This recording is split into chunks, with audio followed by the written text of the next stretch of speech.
मोदी का ऐतिहासिक फैसला, क्या बंद हो जाएगी अमेजन की दुकान? क्या है नई नेशनल लॉजिस्टिक्स पॉलिसी जिसके बाद अमेजन की दुकान भारत में बंद हो सकती है? अब भारत को विश्व गुरु बनने से कोई नहीं रोक सकता, ऐसा प्लान लेकर आए हैं मोदी भारत में। देश को विश्व गुरु बनाने के लिए मोदी जी ने नया पैंतरा चला है। अब मेक इन इंडिया का सपना होगा पूरा, गांव गांव तक पहुंचेगा अभियान। नई लॉजिस्टिक पॉलिसी देश को विकसित देशों की लिस्ट में शामिल करवाने की दिशा में एक बड़ा कदम साबित होगी। आखिर क्या है नई लॉजिस्टिक पॉलिसी जिसकी वजह से भारत के पूरे मैन्युफैक्चरिंग सेक्टर की काया पलट होने वाली है? नई लॉजिस्टिक पॉलिसी के बारे में ज्यादा जानने के लिए वीडियो को अंत तक जरूर देखें। प्रधानमंत्री नरेंद्र मोदी जी ने अपने जन्मदिन 17 सितंबर को यादगार बनाने के लिए उस दिन नई लॉजिस्टिक पॉलिसी लॉन्च की। उन्होंने कहा, यह विकसित भारत के निर्माण की ओर पहला कदम होगा।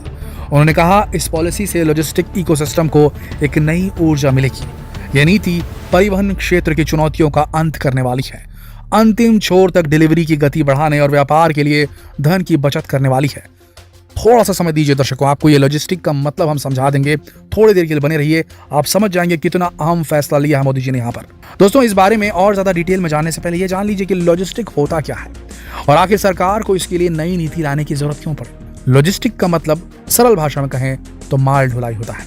भारत में गांव देहातों और दूर दराज के इलाकों में जरूरत की सभी चीज उपलब्ध नहीं हो पाती, इसलिए खाने पीने के सामान से लेकर फ्यूल और फैक्ट्रीज के लिए कच्चा माल तक सभी कुछ एक जगह से दूसरी जगह ले जाना पड़ता है। कई बार तो माल को एक जगह से दूसरी जगह तक ले जाने के लिए मीलों का सफर तय करना पड़ता है और इस पूरी प्रोसेस में एक लंबा चौड़ा नेटवर्क लगातार एक्टिव रहता है जो कि माल को सही समय पर सही मंजिल तक पहुंचाता है।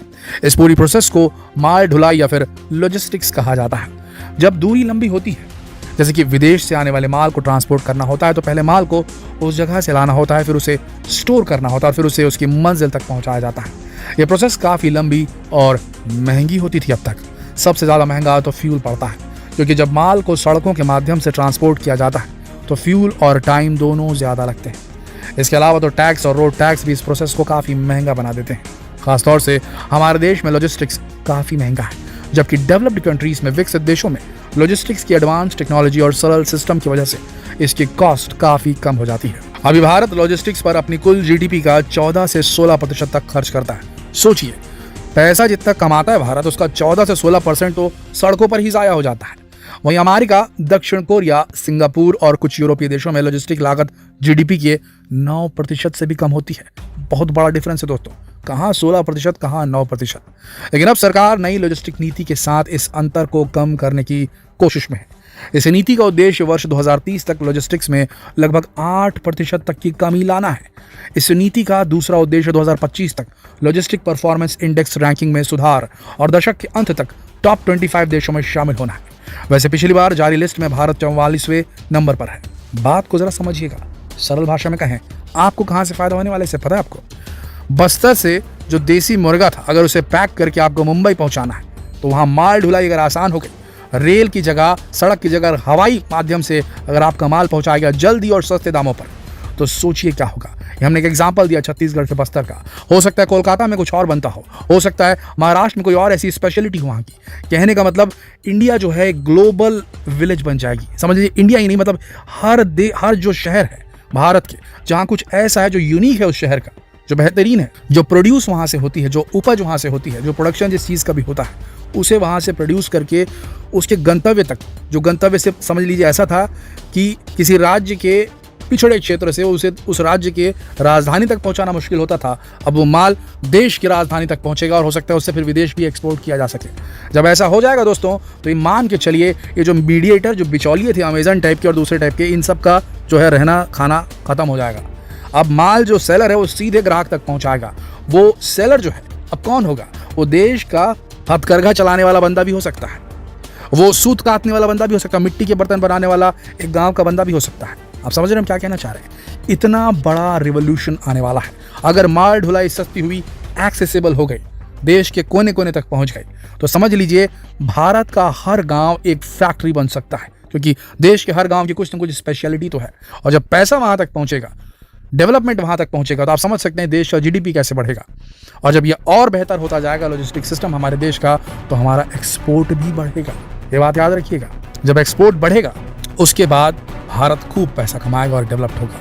मुद्दा ये है, आगे सुनिए अब। इसके अलावा तीसरा उद्देश्य जो है वह प्रभावी लॉजिस्टिक इकोसिस्टम का निर्माण करना। अभी तक ज़्यादातर लॉजिस्टिक का काम सड़कों के रास्ते होता था, काफ़ी खर्चीला होता है, लेकिन इस पॉलिसी के तहत अब माल ढुलाई का काम रेल ट्रांसपोर्ट के साथ साथ शिपिंग यानी कि जहाज़ों से और एयर ट्रांसपोर्ट से भी होगा, हवाई यात्रा से भी होगा।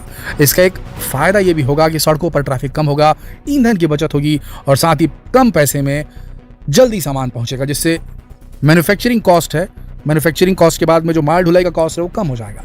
तो माल की भी तो कीमत कम हो गई ना। समझिए दोस्तों क्या होने वाला है, माल भी सस्ता, सही माल सही जगह जल्दी पहुंचता, पैसे तो बहुत कमाई होगी इससे, समझ रहे हैं आप। ये पॉलिसी भारत में री इंजीनियरिंग, डिजिटलीकरण और मल्टी मॉडल परिवहन पर आधारित होगी। इस नीति की सबसे खास बात टेक्नोलॉजी का एकीकरण और सिंगल विंडो ई लॉजिस्टिक मार्केट प्लेस की स्थापना, जो कि काफ़ी फायदेमंद साबित होगा। इस प्रोसेस की वजह से शिपमेंट एलोकेशन में आसानी होगी और सप्लाई चेन स्ट्रांग होगी। भारत जैसे देश में ये बहुत ही ज़रूरी था, क्योंकि यहाँ B2B और ई कॉमर्स काफ़ी तेज़ी से डेवलप होने वाले क्षेत्र बन चुके हैं।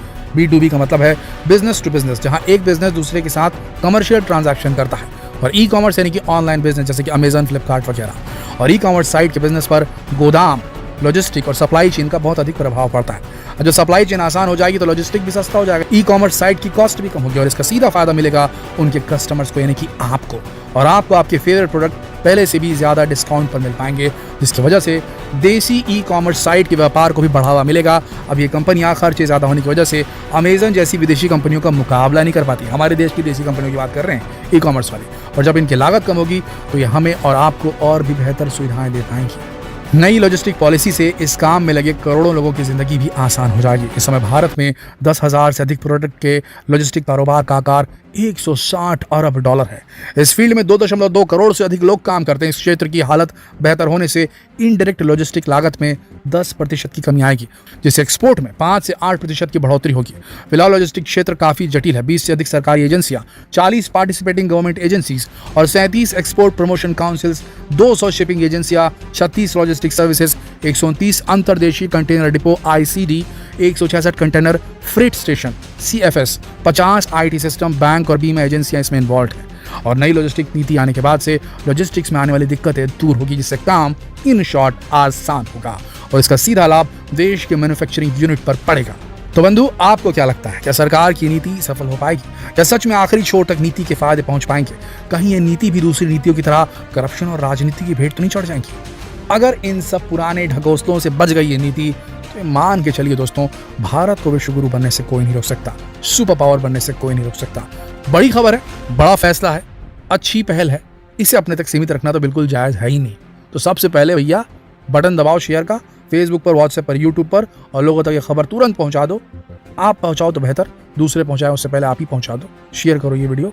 कल फिर मिलते हैं एक और दिलचस्प जानकारी के साथ। तब तक के लिए आप सबका इस वीडियो के अंत तक बने रहने के लिए दिल से धन्यवाद।